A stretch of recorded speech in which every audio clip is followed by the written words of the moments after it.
This particular tractor here came from Manitoba, Canada. It was brought across the border, and I purchased it and brought it across the border and brought it home and reconditioned it.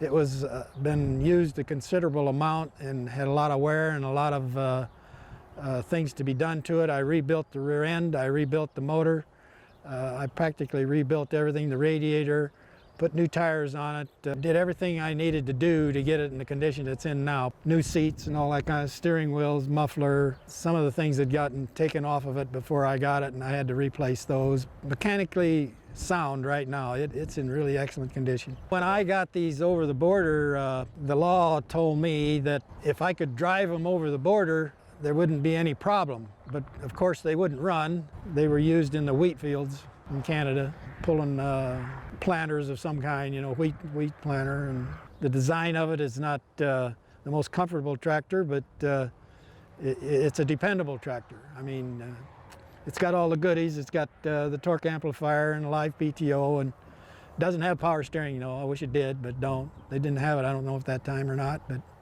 it's basically still pretty good shape.